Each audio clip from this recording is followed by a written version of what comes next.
Salut Bukavu, rejoignez-nous à l'église Gamaliel Temple, du 14 au 20 avril, plongez au cœur du séminaire La Passion du Christ, avec le pasteur Pierrot. Ensemble, adorons et louons l'Éternel pour le salut accordé par la mort et la résurrection du Christ. Ne manquez pas cette occasion de vous connecter. Soyez les bienvenus.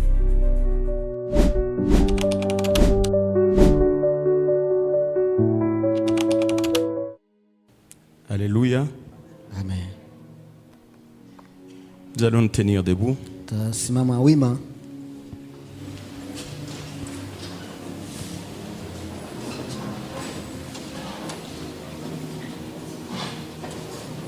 Avant de lire la parole de Dieu, Kabla tujasoma neno la Mungu, nous allons célébrer et Dieu par nos acclamations. tashangilia tena Bwana.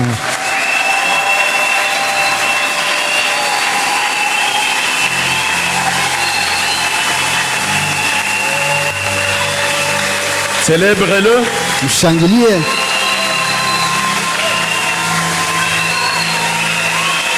Célèbre la victoire Wende kusherekea ushindi. et la victoire Ushindi. et la victoire de Jésus, Tena ushindi wa Yesu. sa résurrection de mort, Na katika kufufuka kwa la wafu. victoire sur la mort, Ushindi kwenye kifo. la victoire sur la mort. Ushindi kwa kifo. Jésus a vaincu la Yesu mort. ameshinda kifo. Il a vaincu la mort. Ameshinda kifo. Il a vaincu le diable. Ameshinda Le diable est shetani. vaincu. Shetani Le ameshindwa. diable est vaincu. Shetani ameshindwa. Le diable est vaincu. Shetani ameshindwa. Les liens sont Na tombés. vifungo Les liens vinaanguka. sont tombés. Vifungo Ils vinaanguka. sont tombés. Vinaanguka. Ils sont tombés. Vimeanguka.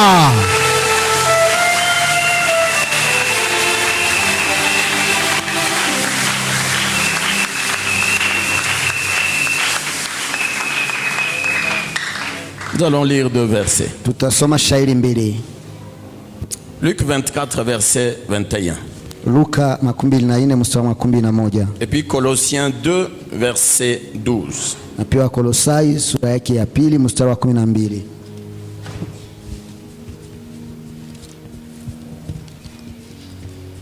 Tunasoma Luka 22, tunasoma kwa Kifaransa mstari wake wa 11. Et vous direz au maître de la maison. Luc 24, verset 21. Pardon. Luc 24, le verset 21. 21. 24, 21. Nous lisons au nom de Jésus-Christ. Amen. Nous espérons que ce serait lui qui délivrerait Israël, mais avec tout cela, voici le troisième jour que ces choses se sont passées. Colossiens 2, 12. Colossiens chapitre 2 et le verset 12, il est écrit: ayant été ensevelis avec lui par le baptême, vous êtes aussi ressuscités en lui et avec lui par la foi à la puissance de Dieu qu'il a ressuscité des morts, parole du Seigneur. Je vous remercie de reprendre cette lecture, la dernière. Nous reprenons Colossiens chapitre 2, le verset 12. Ayant été ensevelis avec lui par le baptême, vous êtes aussi ressuscités en lui et avec lui par la foi en la puissance de Dieu qu'il a ressuscité des morts, parole du Seigneur. Nous reprenons nos places. Tunaweza kuchukua nafasi zetu.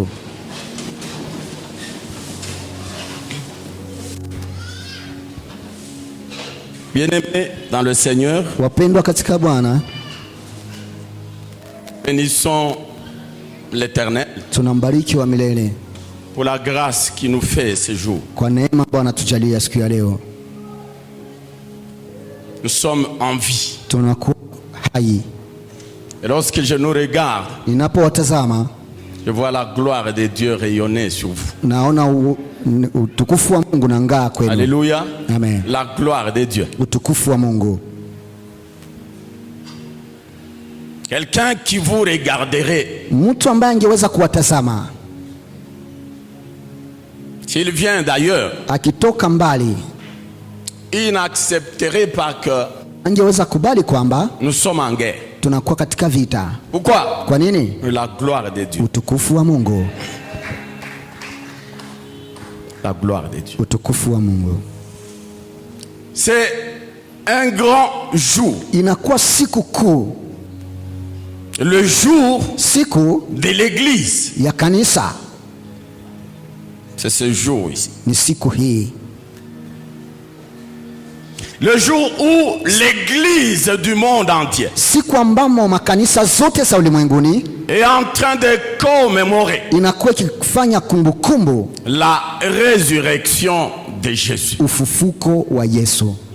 L'église du monde entier na makanisa za ulimwengu mzima est en train de célébrer iko inasherekea la victoire de Jésus sur la mort. Ushindi wa Yesu zidi ya mauti. Alléluia. Amen. Nous serons en train de partager sur un petit thème. Tutakuwa tukigawanya kwa somo ndogo. La foi imani dans les Écritures. Imani ndani ya maandiko. La foi imani dans les Écritures. Ndani ya maandiko. Pourquoi la foi? Kwa nini imani? La foi parce que imani sababu sans elle, bila hiyo imani, il est impossible haiwezekani d'être agréable à Dieu. Kumpendeza Mungu. Impossible. Haiwezekani. Hébreux 11 verset 6. Waebrania 11 mstari wa 6. Il dit car nasema sababu il faut inabidi que quiconque yeyote s'approche de Dieu, anamkaribia Mungu, qu'il croit que Dieu existe, amini kwamba Mungu yuko et qu'il est le rémunérateur na yuko mwenye kulipa de ceux qui le cherchent. Wale wote wamtafutao. La foi. Imani. Pourquoi la foi? Kwa nini imani?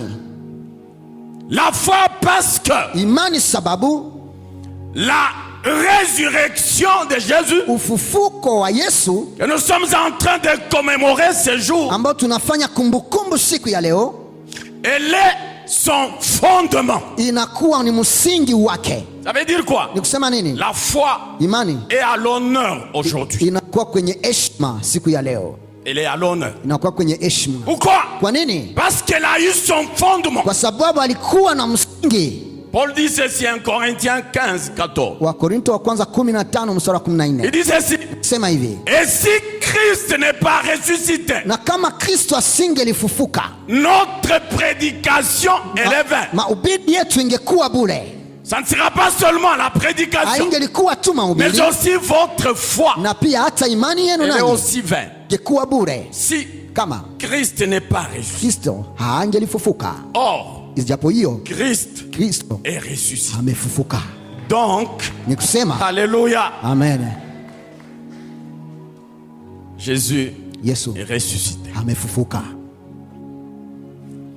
Je commence par le premier verset. Naanza na shairi ya kwanza. Luc 24. Luka 24. La Bible dit ceci. Biblia inasema hivi. Le premier jour, nasema siku ya kwanza de la semaine, ya wiki, et c'est aujourd'hui, ni leo, le premier jour de la semaine, siku ya kwanza ya juma. La Bible dit, Biblia inasema les femmes, nasema wanawake qui étaient venus avec Jésus, ambao walikuja pamoja na Yesu depuis la Galilée, toka Galilaya, elles ont quitté la Galilée avec Jésus, walitoka Galilaya pamoja na Yesu, en train de l'accompagner dans le ministère. wakiwa kimshindikiza katika huduma wake. Elles étaient même témoins lors de sa crucifixion. Na wao walikuwa washuhuda hata siku ya kutundikwa kwake. La Bible dit ces femmes, Biblia inasema wanawake, elles se levèrent tôt le matin, wakaamka asubuhi sana kabisa, avec des aromates, wakiwa na marashi. Elles ont bien préparé waliandaa les aromates. marashi. Et tôt le matin, elles se lèvent. Asubuhi wanaamka. Destination, wanaenda wapi? Le sépulcre. Kwenye makaburi. Elles ont préparé les aromates. Wakaandaa marashi. Pourquoi les aromates? Kwa nini marashi? Elles se disaient, walikuwa wanajiambia, Selon les scientifiques, kulingana na watu wa sayansi, un corps sans vie, mwili usio na uhai, déjà au 4e jour, ikishafika siku ya 4, ce corps va commencer hiyo mwili le processus de décomposition. itaanza tayari kuharibika. Et lorsque ce processus Na commence, wakati inaanza kuharibika, déjà l'odeur commence à se dégager. na hapa harufu mbaya inaanza C'est kutoka. la raison pour laquelle Ndio maana elle s'est dit, walichiambia préparons les aromates tuandae marashi pour aller embaumer kwenda le kuyapaka corps de Jésus, mwili wa Yesu, afin que ce dernier ili kwamba ne huyu puisse Yesu, pas se décomposer, mwili wa Yesu qui usinuke, ne puisse pas sentir. isipate kuoza na kunuka. Se sont bien préparés. Walijiandaa vizuri, Mais bien aimés dans le Seigneur, lakini wapendwa katika Bwana, la Bible dit, Biblia inasema c'était le 3e jour. ilikuwa siku ya 3, Le 3e jour, siku ya 3 après la crucifixion et l'ensevelissement de Jésus. kisha kutundikwa na kuzikwa kwa Yesu. Alléluia. Amen. Ces femmes, Hao wanawake quand bien même elles étaient hata kama proactives, walikuwa tayari, ces femmes, hao wanawake elles avaient oublié nao walisahau ce que disaient les Écritures. ambao maandiko ilisema. C'était le 3e jour. Ilikuwa ni siku ya 3.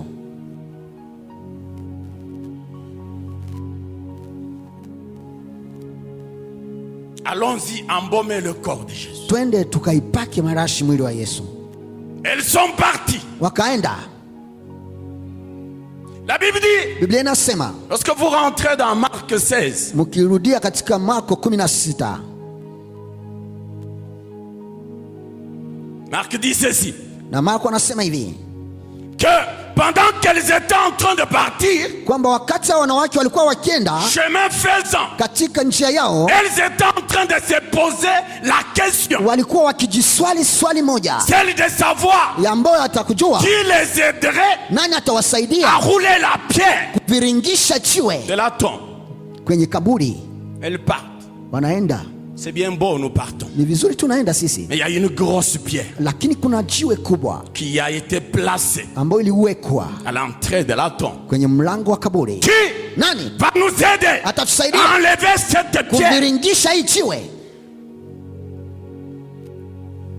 Laisse-moi te dire Acha ce nikwambie matin asubuhi ya leo que Kwamba. par moment, kuna wakati nous restons en train de nous poser des questions tunabaki tukijiswali maswali, alors que ijapo hiyo Dieu Mungu a déjà pourvu ameisha à ces kutosheleza questions. kwa hiyo Il y a maswali. déjà des réponses Mungu ana à ces majibu questions. kwa ile Ça veut maswali. dire quoi? Inamaanisha Nous nini? sommes en retard. Sisi tunakuwa nyuma ya wakati, Nous sommes en retard. tunakuwa nyuma ya wakati. Tu te poses les questions. Unajiswali La preuve, oga oga, c'est que lorsqu'elles sont arrivées, wakati elles walipofika ont trouvé Walikuta que la pierre kwamba jiwe était déjà imeisha enlevée. kutoshwa zamani, Déjà enlevée. imeisha kutoshwa. Il fallait être un homme de foi. Ilibidi kuwa mtu wa imani, Il fallait être une femme de foi ilibidi kuwa mwanamke pour wa imani savoir ili kujua que maintenant kwamba sasa la pierre jiwe est déjà enlevée. imeishwa toshwa, Pour savoir ili kujua que maintenant kwamba sasa le corps de Jésus mwili wa Yesu n'est plus dans la haiko tombe. tena ndani ya Jésus kaburi. est Yesu ressuscité. ameisha fufuka. La foi Imani qui va nous aider. na itatusaidia.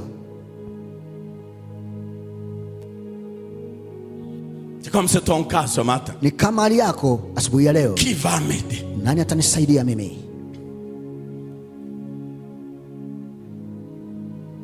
Je suis en guerre. Mimi nakuwa katika vita. Qui va voler Nani à mon secours? atanijia kwenye msaada? Quelqu'un m'a dit Mtu mmoja akaniambia, que lorsque cette situation de guerre a commencé, wakati hali ya vita ilipoanza, il a appelé akaita sa sœur qui est aux États-Unis akaita dada yake ambaye anakuwa kwa Marekani pour lui dire, ili amwambie ici ça hapa ne va pas. haviki kabisa, Il n'y a plus de travail. hakuna kazi tena, Il n'y a plus d'argent. hakuna pesa, Il n'y a plus de banque. hakuna hata Il mabenki, y a rien. hakuna na hakuna. Est-ce que vous pouvez m'aider? Je, unaweza kunisaidia?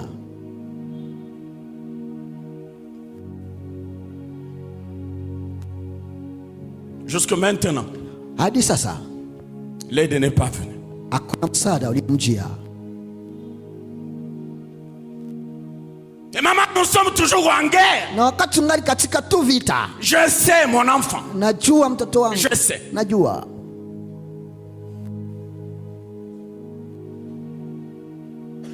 Les questions, Maswali par moments, nous envahissent. ambayo inatushambulia mara mingi, Et par manque de foi, na kwa kukosa imani, nous restons en train de nous y éterniser. na tunabaki tu tukijiswali maswali kila leo. Alors que Ijapo hiyo Dieu, Mungu dans son conseil, katika shauri lake a déjà apporté ameisha la kuleta réponse. jibu kwa hiyo maswali.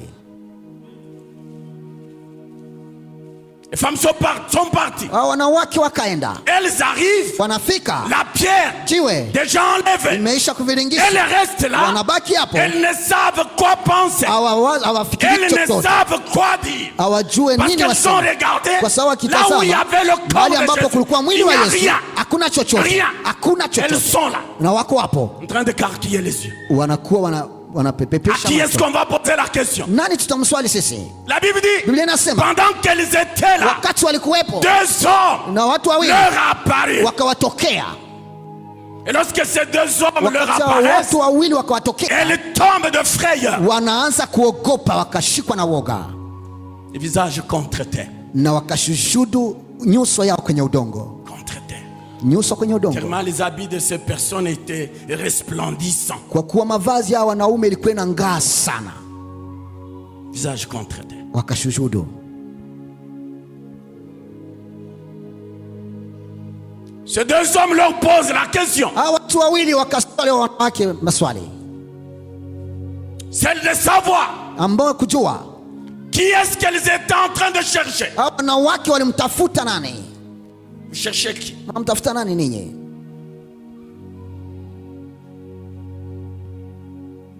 Qui est-ce que vous êtes en train de chercher? Nanyi mnatafuta nani?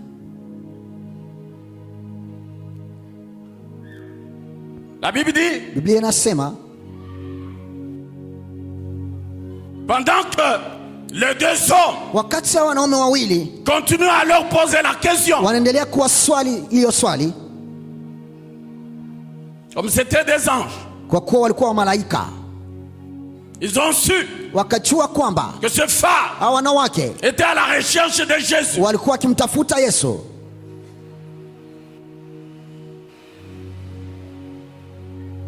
Ils leur disent, Wakawaambia, pourquoi kwa nini vous venez chercher mnakuja kumtafuta celui qui est vivant yule aliye hai parmi les morts? miongoni mwa wafu? Pourquoi? Kwa nini?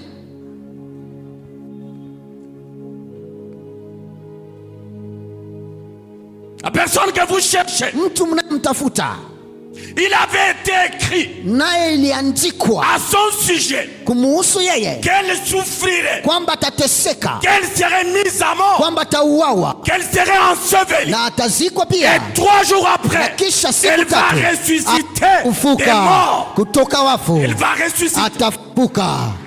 Alléluia. Amen. C'était le 3e jour. Ilikuwa ni siku ya tatu, Ça veut na kisha dire- siku tatu La parole ni kusema neno prononcée, iliyokiriwa, la parole neno écrite iliyoandikwa par les prophètes, kwa wanabii, par Moïse kwa Musa et par David et na les kwa Daudi na autres. wengine. Cette parole, Hiyo neno hiyo c'était déjà ilikuwa accompli. imeisha timilika, C'était déjà accompli. ilikuwa imeisha timilika. Pourquoi? Kwa nini? Le jour fixé, Siku le iliyosimikwa, 3e jour. kisha siku tatu. Que Dieu soit loué. Mungu asifiwe. Le vivant, Walio hai on ne le cherche pas parmi les morts. hawatafute miongoni mwa wafu, Non. hapana. Sinon vous chercherez, vous chercherez, vous Nda chercherez. mutatafuta na mutatafuta tena. Les morts, Wafu ils ne sont pas hawako à chercher kwa parmi kuwatafuta les vivants. miongoni mwa walio Pourquoi? hai. Kwa Ils nini? sont morts. Wamefa, Ils sont morts. wamefa.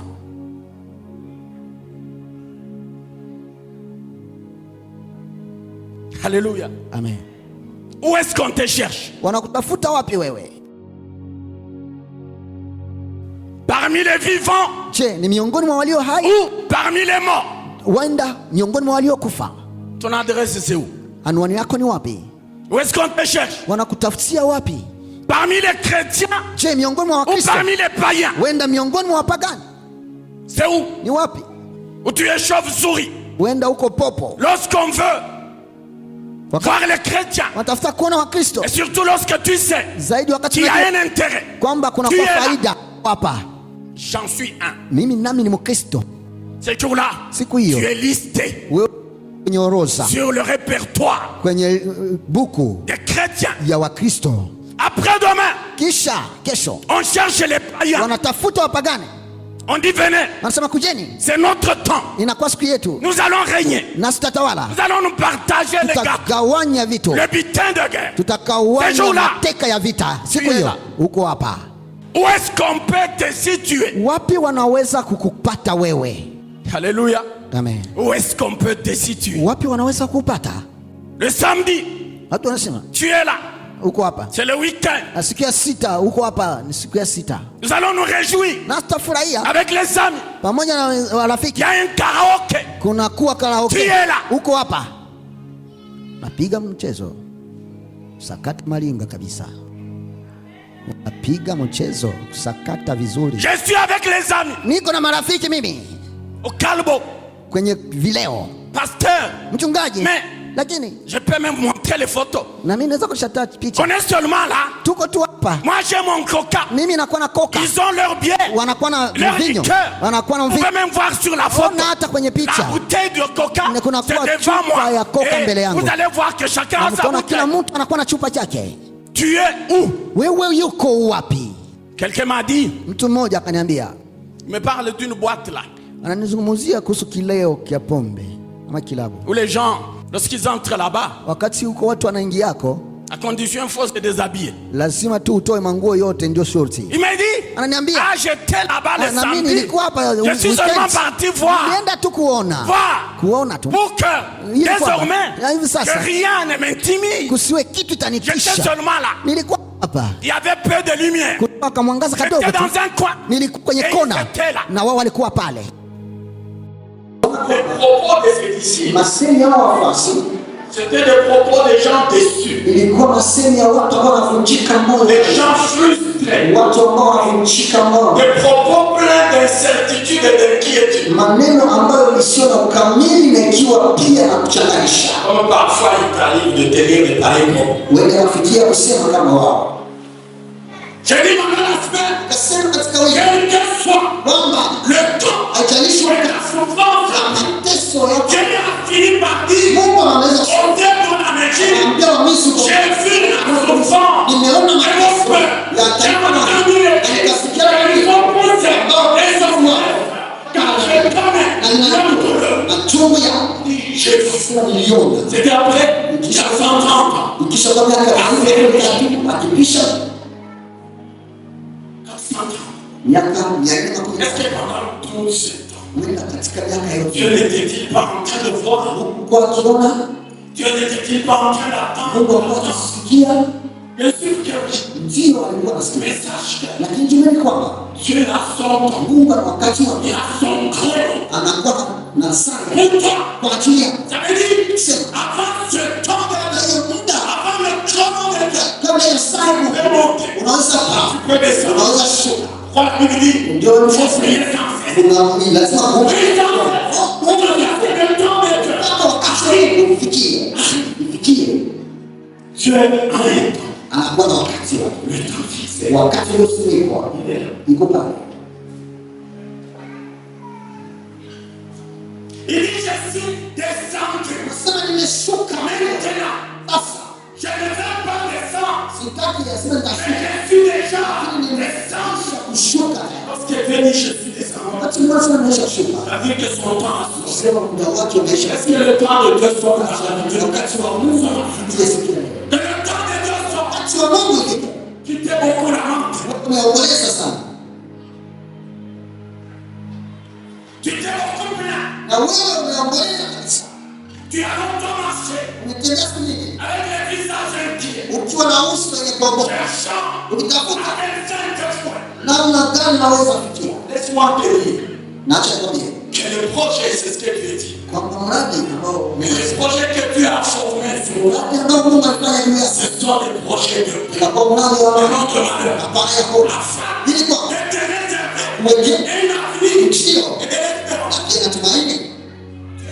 Tout écrit. Un peuple qui est en esclavage. Vous êtes en esclavage.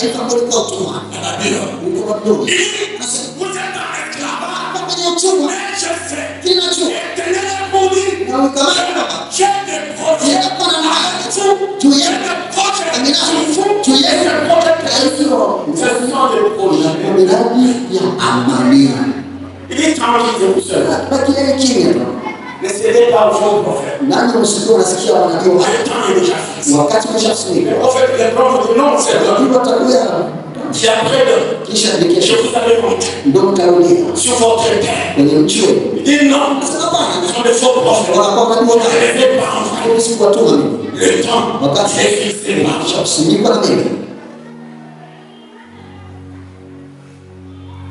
Que Dieu soit loué. Elle s'est souvint. Laisse-moi te dire que lorsque tu te retrouves par le texte, souviens-toi de la parole de Dieu.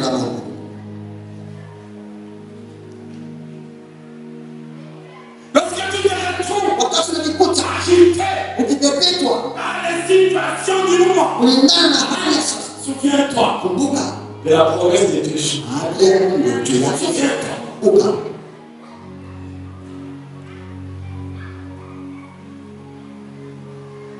Lorsqu'on te planterait un canon ici,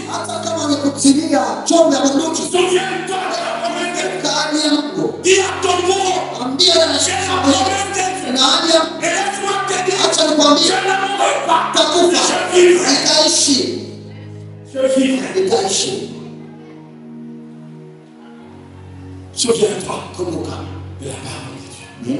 Souviens-toi de promesse de Dieu sur toi. Souviens-toi de l'alliance dans laquelle tu es avec Dieu. Dieu. Les deux ici. Alors, il donne le nom de Cléopas. Mais l'autre, la Bible de l'autre.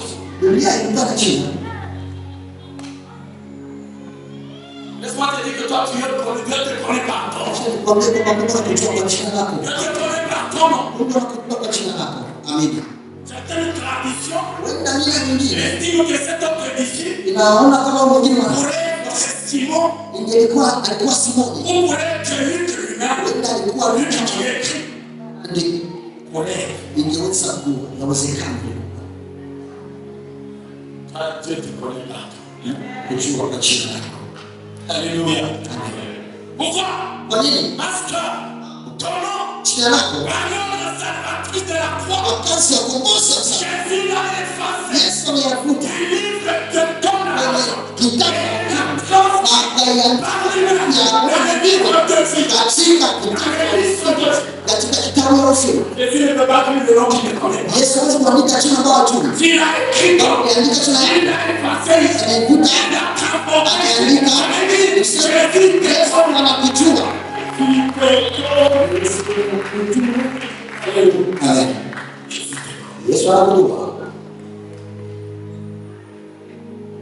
Ça veut dire, chaque fois que tu fais le bien, pour la maison de Dieu, pour les serviteurs de Dieu, Dieu, nom de cela, dans son livre de sources, comment il va noter? Il va ouvrir, il va sur ta page.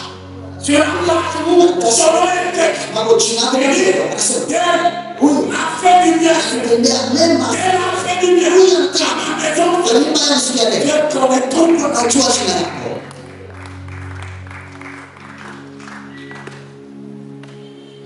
Moses supérieur. Que ça serait lui qui délivrait Israël. Mais après tout cela, lakini baada ya yote, voilà 3 jours viennent tazama siku tatu de se passer. inapita tayari, Confus, kichanganikiwa, sans foi, wasiwe na imani, sans espérance. wasiwe na tumaini. Nous espérions. Tulikuwa tunatumainia, Comme toi aussi tu dis, j'espérais. na mimi nilikuwa natumainia. que c'est lui qui me donnerait du travail. kwamba ni yeye ndo atanipa kazi mimi.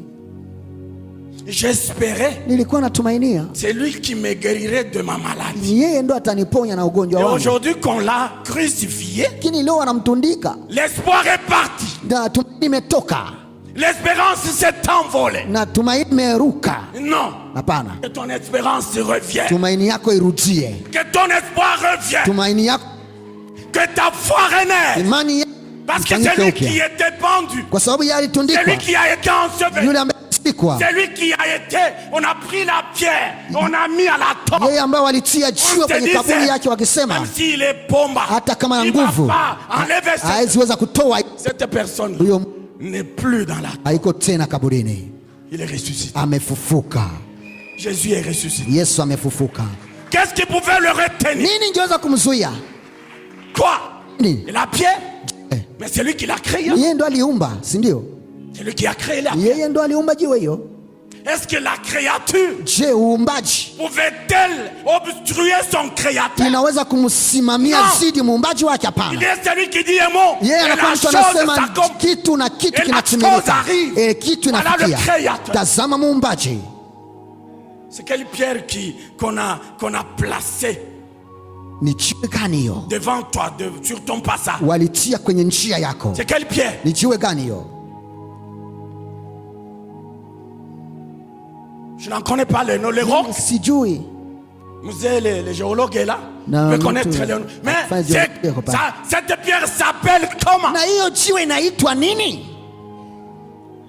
La semaine j'ai dit, Katika wiki nilisema Dieu, Mungu en confiant la mission à Moïse, akampa Musa wajibu il lui a en même temps revêtu na akamvika pia du pouvoir na mamlaka et le pouvoir d'opérer na mamlaka ya des kutenda miracles miujiza devant Pharaon, mbele ya Farao, afin que ces derniers ili kwamba Farao sachent qu'il y a un Dieu. ajue kwamba kuna Il y a un Mungu, Dieu dans les kuna cieux. Mungu Et le mbinguni, Dieu qui est dans le huyo ciel, Mungu ambaye il a mbinguni ses serviteurs sur la anakuwa terre. na watumishi wake Tu en duniani. es un. Wewe ni mmoja. Tu es le Amina. serviteur de Dieu. Wewe ni mtumishi wa Mungu Revêtu du pouvoir. ukivikwa na nguvu. Ça veut dire, Namaanisha lorsqu'on t'amène quelqu'un qui est possédé, wanakuletea mtu ambaye anashikwa na mapepo, comme ce papa avait amené son fils kama vile huyo baba alimleta aux mwanaye disciples de Jésus. kwa wanafunzi wa Yesu. Jésus est à la montagne en train de prier. Yesu akiwa mlimani akiomba, Sors, anasema sors, anaomba, sors, toka sors, toka sors. Au nom toka, de Jésus, kwa sors. jina la Yesu toka. L'enfant est là. Na mtoto yuko pale tu Les démons les regardent. na mapepo iko pale Sors, kunatazama, toka sors, toka toka sors, toka toka. La Bible dit, Biblia inasema ils n'ont pas pu hawakuweza délivrer cet enfant. kufungua huyo mtoto. Alléluia. Amina. Dieu t'a revêtu du pouvoir. Mungu amekuvika uwezo, Tu as le pouvoir. una mamlaka, Tu as le pouvoir. una mamlaka, Tu as le pouvoir de créer. una mamlaka ya kuumba, Tu as même le pouvoir de donner la una mort. mamlaka ya Ce kuuisha. pouvoir est sur ta langue. Ni Ça veut mamlaka dire, yako kwenye ulimi wako. toutes situations Kusema kila hali que tu ne désires pas, ambao hautaki unaweza kuitoa.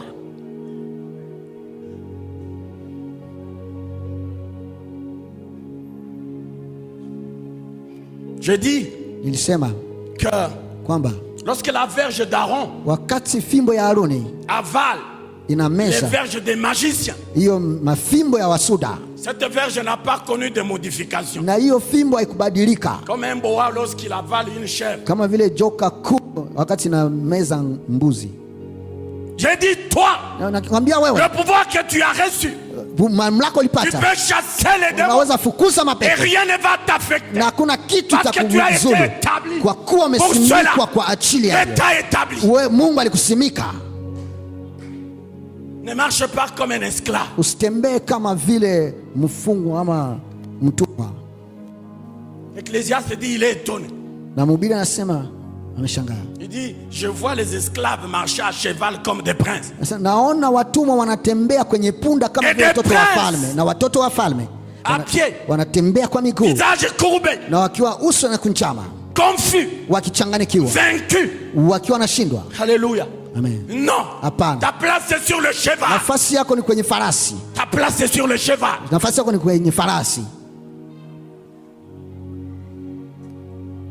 Ça veut dire l'ennemi Ni kusema adui qui s'est approprié ambaye alikamata ton cheval farasi yako parce que tu as reçu le pouvoir. kwa kuwa mamlaka, tu me fais descendre unamshusha et tu reprends ta na place. unakamata nafasi yako juu ya Reprends ta place. unachukua nafasi yako. Tu as le pouvoir. Una mamlaka. Ne dis pas je vais d'abord gêner. Unasema ndaenda kwanza kufunga. Et pendant que tu gênes, Na wakati unafunga le démon va le tuer, non? na mapepo itamuua, si ndio? Use du pouvoir que Dieu t'a donné. Tumia mamlaka Mungu alikupa. Alléluia. Amen. Et pour user du pouvoir que Dieu t'a donné, Kutumia mamlaka Mungu il faut alikupa, être un homme de foi. lazima uwe mtu Il wa faut être imani, une femme de foi. lazima uwe mwanamke wa imani, Il faut être un homme de foi. lazima uwe mwanamke wa imani. Lorsque tout le monde dit ça ne va pas, Wakati wote wanasema que viendeki, toi tu dises ça va, wewe useme vinaendeka, ça va. vinaendeka. Comme cette femme-là, Kama mwanamke huyo elle a laissé son enfant mort. ambaye aliacha mtoto wake Elle est en akifa, train d'aller voir l'homme de Dieu. akienda kuona mtu wa Mungu. D'abord, lorsqu'elle a envoyé les serviteurs vers le champ là où était son mari, Wakati alitoa watumishi kwa shamba ambao bwana yake son mari alikuwa me hapo, demande mais qu'est-ce qui ne va pas? ndio nini iendeke? Ce n'est pas la nouvelle lune. Haiko Qu'est-ce que tu as allé voir l'homme de Dieu? mavuno ya mwezi, Elle unaenda dit quoi? kuona mtu wa Mungu. Tout va bien. Anasema yote viko salama. Une femme de foi. Mwanamke wa imani. Toi, tu peux laisser un cadavre sur ton lit. Je, unaweza acha mzoga Tu kwenye ne peux même kitanda pas chako? quitter. Hawezi hata kutoka. Unaanza kulia. Unaanza kulia. Balinikata kitofu, balinikata. Makupe l'ombril, makupe l'ombril. Laisse-le. Waache wao. Va chercher l'homme de Dieu. Waende tafuta mtu wa Mungu. J'ai laissé un cadavre. Nimeacha Je l'ai même laissé sur ton lit. nimeacha mzoga juu ya Viens. kitanda yako. Kuja. Sois un homme de foi. Kuwa mwanaume wa imani. Sois une femme de foi. Kuwa mwanamke wa imani. Nous sommes ressuscités Tumefufuka avec Christ. pamoja na Kristo. Colossiens 3:1 dit, Wakolosai 1:3 inasema, et si vous êtes ressuscités avec Christ, kama mumefufuka pamoja na Kristo, cherchez les choses d'en haut. tafuteni vitu vya juu, Là où Christ est assis à la droite mahali de sa ambapo majesté le roi. Kristo anaketi kwenye mkono wa kuume wa mfalme Que les mkuu. choses d'en haut soient ta préoccupation. Vitu vya juu viwe ambao utavitafuta. C'est quoi les choses d'en haut? Na vitu vya juu ni nini? La paix, Amani, la justice, haki, la foi, imani, l'espérance, tumaini, l'amour, upendo, la sanctification. utakaso, Les œuvres de l'esprit. Galates 5. kazi ama matendo ya Roho. Wa Galatia 5. Vous êtes ressuscités. Umefufuka. Que les choses d'ici-bas Vitu vya chini ne vous hapa prennent pas tout votre temps. visivichukue muda wenu wote, Parce que vous n'êtes pas d'ici-bas. kwa sababu hamuko watu wa Vous dunia, n'êtes pas d'ici-bas. hamuko wa dunia hii. Préoccupez-vous Mutazamie des choses d'en haut. vitu vya juu, C'est là que vous allez vivre éternellement. na hapa ndo mtaishi milele. Que cela vous préoccupe. Hiyo ikue Que kabisa cela soit votre souci. inawahusu. Je parlais aussi de la sanctification. Nilizungumzia pia utakaso, Que la sanctification kwamba utakaso soit ta vie. iwe maisha yako. Romains 6:2. Waroma 6:2 Il dit, nous qui étions morts sema au sisi péché, ambao tulikufa katika dhambi, comment devrions-nous encore vivre dans le péché? namna gani tunaweza tena kuishi ndani ya dhambi? Ça n'a pas de sens. Hiyo haina maana, Le sacrifice de Jésus Za- n'a pas de sens. haina maana, N'a pas de sens. haina maana. Vous êtes morts Umekufa au péché. kwa dhambi. Je parlais aussi de la sanctification. Nilizungumzia pia utakaso, Que la sanctification kwamba utakaso soit ta vie. iwe maisha yako. Romains 6:2. Waroma 6:2 Il dit, nous qui étions morts sema au sisi péché, ambao tulikufa katika dhambi, comment devrions-nous encore vivre dans le péché? namna gani tunaweza tena kuishi ndani ya dhambi? Ça n'a pas de sens. Hiyo haina maana, Le sacrifice de Jésus Za- n'a pas de sens. haina maana, N'a pas de sens. haina maana. Vous êtes morts Umekufa au péché. kwa dhambi, C'est par vos péchés ni kupitia dhambi zenu que vous avez été ensevelis. ambao mlizikwa nazo, Par les péchés. kupitia dhambi. Les péchés vous ont tué. Dhambi iliwaua. Il y a un collègue, Kuna rafiki wangu mmoja wa kazi, il travaillait dans le temps quelque part, un collègue chauffeur. nilikuwa natumika na ndugu mmoja, alikuwa dereva. il se saoulait beaucoup. alikuwa analewa. Et à un certain moment, il commençait à avoir des gouttes. Fulani akakuwa na Il magonjwa pouvait ya rester à la miguu. maison une semaine, 2 semaines, il ne vient pas. Anaweza baki hata wiki mbili akuje. Un moment, lorsqu'il est venu, Kwa muda fulani aliporudi, les collègues commencent à lui dire, na wenzake kufanya kazi wakamwambia, na weye, Et toi si aussi? utakufa, tu vas mourir, si goutte itakuua. la goutte va te tuer. Il était comique. Il dit, Alikuwa anafurahia kucheza sana. goutte ikiniua, Kama ça me tue, manake nayo inakufa. c'est que la goutte aussi est morte. C'était intéressant. Ilikuwa inavutia sana.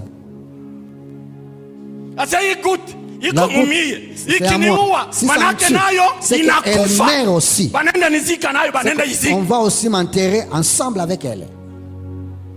Les autres qui lui disaient, mais Wengine tu vas, wanamwambia, parce qu'avec la bière, tu vas derrière les femmes, Wanamwambia tu kisha vas avoir, pombe na tu unaenda vas avoir wake. le sida et Na tu vas utapata mourir. ukimwi, Il dit, utakufa. sida ikiniua nayo Si le sida inakufa. mais tu sais que aussi il va mourir.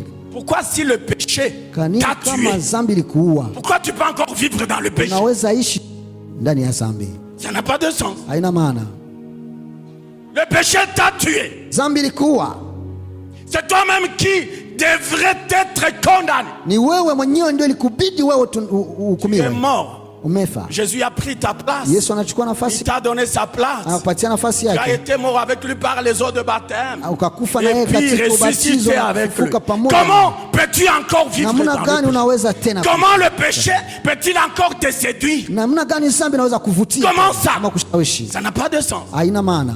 Nous étions morts au péché. Tumekufa katika zambi. Ce que Jésus attend de nous, Sema Yesu anangoja kwetu, c'est la nouveauté de vie. inakuwa ni maisha mapya. La nouveauté de vie, Maisha mapya. c'est ça. Ndiyo. Nous étions morts, nous sommes ressuscités. Tumekufa na tumefufuka. Il est ressuscité Amefufuka. avec une nouvelle vie, Akiwa na maisha avec un nouveau corps, mpya na un mwili corps mpya. de gloire. Mwili wa Nous utukufu. aussi. Nasi pia. Alléluia. Amen. Que Dieu soit loué. Mungu asifiwe. La nouveauté de vie. Maisha mapya. Marche dans la nouveauté de vie. Tembea katika maisha mapya. Marche dans un élan nouveau. Tembea katika safari mpya. Un élan nouveau. Katika njia Ne mpya. sois plus Usiwe tena l'ancienne personne. huyo mtu wa kale. La même personne. Huyo mtu. On prêche, Wanahubiri roho ngumu tu. on conseille. Wanashauri roho ngumu tu. Sema mimi niko wa zamani. Moi je suis ancien. Katikati yenu hakuna mwenyewe na miaka yangu. Personne n'a mon âge. C'est moi qui dois vous prêcher. Na mimi ndo nitawahubiri. Frère, Ndugu, tu vas mourir. utafa. Mgongo ya bata. On Wanamverse- déverse de l'eau. Wanamwanga maji, Que la nouveauté de vie maisha mapya soit ton partage. iwe sehemu yako. Pourquoi? Kwa nini? Parce que Christ Kwa sababu Kristo est ressuscité. amefufuka, Il n'est plus dans la tombe. haiko tena kaburini. Que Dieu vous bénisse. Mungu Que awabariki. Dieu bénisse sa parole. Mungu awabariki neno lake.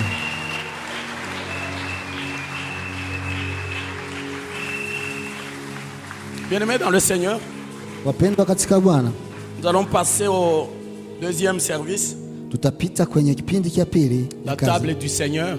Meza ya Bwana. L'Éternel nous a aidés. Wa milele alitusaidia. Nous étions en train de nous poser beaucoup de questions. Est-ce que ça sera possible Tulikuwa tunajiswali, je, itawezekana qu'on ait la table du Seigneur? tupate meza ya Bwana? Mais Dieu nous a aidés. Na Mungu akatusaidia. Je vais inviter le pasteur Kamwanga. Nami nitaita mchungaji Kamwanga Il va m'aider dans ce service. ambaye atanisaidia katika huduma hii. Les anciens, les diacres, Wazee pia mashemasi, Karibu. approche.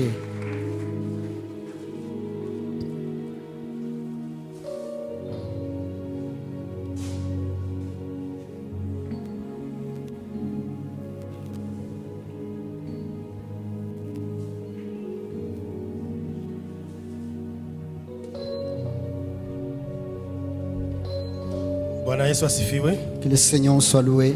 Bwana Yesu asifiwe. Que le Seigneur soit loué. Bila kupoteza muda, Sans pour autant perdre le temps, tunaenda kufanya hii nous voulons passer à ces cérémonies. hii ni kipindi ambacho kila mmoja wetu inamhusu. Ces moments concernent tout et chacun de nous. Kila mmoja wetu inamhusu hii kipindi Tout celui qui est concerné par cette étape, kwa sababu ni kipindi kitakatifu. parce que c'est une étape sainte. Yesu mwenyewe alisema ya kwamba Jésus lui-même, il a dit, yule ambaye hatakuwa na sehemu katika hii kipindi, celui qui n'aura pas part à mon corps, maana yake yeye haiko pamoja na mimi. c'est qui n'est pas avec moi. Ndio kwa sababu C'est pour cela wakati huu tunataka kuingia sasa katika kipindi hiki takatifu. nous voulons entrer dans ces moments saints. Tutasoma neno la Mungu. Nous allons lire la parole de Dieu. Tutasoma tu, Nous allons seulement lire baadaye tutaendelea na mambo mengine. et après nous allons continuer avec autre chose. Nataka tusome kitabu cha Wakorinto wa kwanza. Nous allons lire 1 Corinthiens.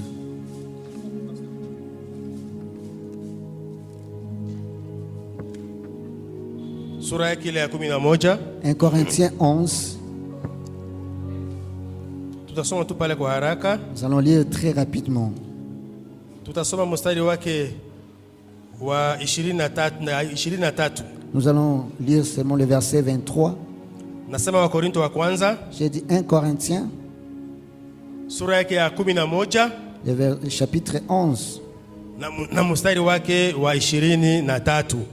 le verset 23. Inasema hivi: Il dit ceci: kwa maana mimi nalipokea kwa Bwana car j'ai reçu du Seigneur niliyowapa ninyi, ce que je vous ai enseigné. ya kwamba Bwana Yesu Kristo usiku ule C'est que le Seigneur Jésus, dans cette nuit aliyotolewa, alitoa mkate, où il fit donner, il prit le pain. naye akisha kushukuru Et après avoir rendu grâce, akamega, les rompit akisema, et dit: huu ndio mwili wangu ceci est mon corps ulio kwa ajili yenu, qui est rompu pour vous. fanyeni hivi Faites ceci kwa ukumbusho en wangu. mémoire de moi. Na vivi hivi, De même, baada ya kula, après avoir soupé, akakitoa kikombe, il prit la coupe akisema, et dit: kikombe hiki cette coupe ni agano est jipya la nouvelle alliance katika damu en yangu. mon sang. Fanyeni hivi Faites ceci kila mnywapo en mémoire de moi kwa ukumbusho wangu. toutes les fois que vous en boirez. Maana kila mulapo mkate huu Car toutes les fois que vous mangez ce pain na kukinywea kikombe et hiki, que vous buvez cette coupe, mwaitangaza mauti ya Bwana hata ajapo. vous annoncez la mort du Seigneur jusqu'à ce qu'il vienne. Basi C'est pourquoi kila aulaye celui qui mangera mkate huu celui qui mangera ce au pain kukinywea kikombe ou boira hicho la coupe du Seigneur isivyostahili, indignement atakuwa amejipatia hatia ya mwili na damu ya Bwana. sera coupable envers les corps et les sangs du Seigneur. Lakini mtu Que chacun ajihoji mwenyewe, donc s'éprouve soi-même na hivyo et qu'ainsi aule mkate il mange le na pain kukinywea kikombe. et qui boive aussi la coupe. Maana alaye na kunywa, Car celui qui mange et boit kula na kunywa hukumu sans ya nafsi discerner le yake, corps du Seigneur kwa kutokupambanua ule mwili. mange et boit un jugement contre lui-même. Amen, Amen. haleluya. Amen.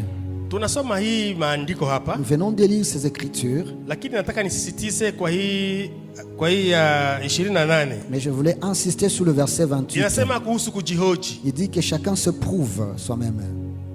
Unaweza kula ugali nyumbani kwako Tu peux manger les foufous chez toi na hautajihoji et lolote. tu te prouves de rien. Unaweza kunywa soda yako nyumbani, Tu peux prendre ton sucre, ama nakula mkate wako et tu nyumbani prends ton pain na hautajiambia lolote et tu te lile. diras rien de tout. Lakini kuhusu hii meza ya Bwana, Concernant la table du Seigneur, kama vile tulivyosema ya kwamba ni takatifu, celle que nous allons dire que c'est une sainte sio table, kwa maana Biblia inasema ya c'est pourquoi kwamba la Bible dit kila ambaye atasogelea hii que meza tout celui qui va s'approcher de cette table, qui ajihoji, s'éprouve lui-même, yaani c'est-à-dire ajichunguze, qu'il se discerne, qu'il ajiangalie, s'analyse, aangalie Qu'il na, analyse. na kujiona kama anastahili kula ama hastahili et kula, juger bon s'il est digne ou non d'en manger, ama anastahili kunywa wala hastahili s'il kunywa. est digne d'en boire ou non. Hii inatokea kwa sababu gani? Cela est arrivé Kwa pourquoi? sababu ya utakatifu C'est pour wa la jambo hili. sainteté de cette table. Biblia inasema hivi ya kwamba La Bible dit ceci, kwa sababu kuna watu wengi parce qu'il y en a plusieurs. ambao wamegonjwa C'est pourquoi il y a plusieurs d'entre nous sont malades na wengine wamekufa et les autres sont morts kwa sababu walikula hii parce qu'ils ont mangé ces corps na wakanywa hii et ils ont bu la coupe bila kupambanua ama bila kujihoji. sans discerner ou se prouver. Haleluya, Amen. haleluya. Amen.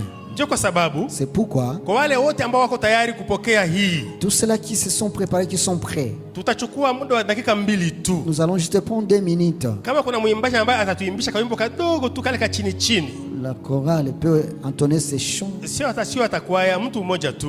Qu'une seule personne ambaye anaweza kutuimbisha kile kawimbo chini tu, peut nous entonner na sisi wengine tukifunika macho yetu hivi, que nous tous nous fermons les yeux, na kila mtu iko na jihoji ndani ya moyo wake, et que chacun se prouve dans son cœur, na ndani ya moyo wako, et dans ton cœur, ukikutana kwamba kuna kitu ambacho kinakushitaki, si tu te trouves il y a quelque chose qui t'accuse, na hii ndio itakuwa wakati wako mzuri, ça sera un bon moment pour toi kumwambia Bwana, de dire au Seigneur de m'agréer, nisamehe, de me pardonner, ili nikaribie hii meza yako que je sois takatifu, digne de m'approcher cette sainte table, kujihukumu kwa jambo lolote sans lile. pour autant se condamner sur quoi que ce soit encore. Karibu kwa hiyo mwimbaji, utaomba tu msamaha pale kwenye huko polepole katika moyo wako. Implore seulement le pardon de Dieu dans ton cœur. Kama gisi mchungaji Piero alivyotufundisha, Tel que le pasteur anasema kwamba Pierre pazia hiyo ilipopasuka, il a dit que la voile se déchira. ni kwa ajili ya kila mmoja wetu amsogelee Mungu bila intermediaire ya mtu fulani. C'est pour que chacun de nous s'approche de Dieu sans utiliser un Kwa hiyo intermédiaire. wewe mwenyewe kama vile umefanya kuhani, Alors toi-même, basi jikaribie kiti cha rehema na cha enzi cha sois en train de Mungu, t'approcher du ili upate trône kumuomba rehema mbele de zake. grâce et aussi de Na tuombe sisi miséricorde. sote, Et nous upale kwenye prions huko tu tout uombe rehema là où nous kutoka kwa sommes. Bwana. Oh, haleluya. Alléluia. Asante Mungu wetu.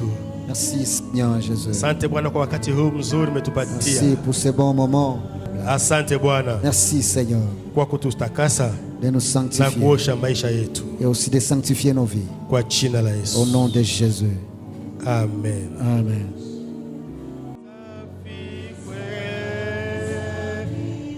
Kweli safi safi kweli, unioshe katika damu,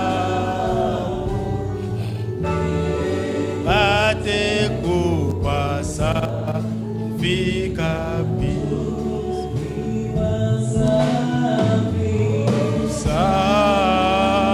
Safi, safi kweli, oh safi, safi, safi kweli, oh nioshe katika damu, nipate kuwa safi kabisa.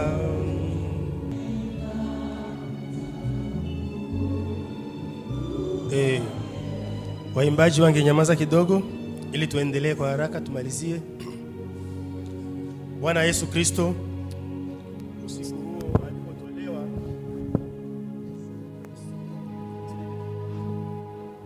Bwana Yesu Kristo usiku ule aliotolewa, Cette nuit où le Seigneur fut livré, alitoa mkate, il prit le pain. akashukuru na akaubariki, Après avoir rendu grâce, akasema ya kwamba il dit, twaeni huu prenez ce pain, ni mwili wangu c'est mon corps uliopigwa qui était rompu kwa ajili yenu. pour vous. Fanyeni hivi Faites ceci kwa kunikumbuka. en mémoire de moi. Wakala wote pamoja tu. Ils ont tous mangé, nous mangeons.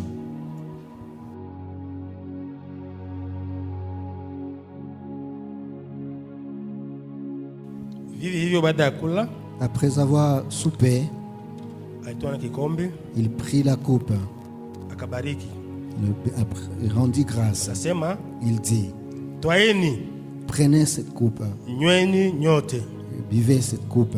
hii ni damu yangu C'est mon sang iliyomwagika msalabani qui était dit par vous, kwa ajili yenu, pour vous, kwa ajili ya ondolewa dhambi zenu. pour la rémission du péché. Fanyeni hivi kwa kunikumbuka. Faites ceci en mémoire de moi. Wakanywa wote kwa Et pamoja. tous buvèrent.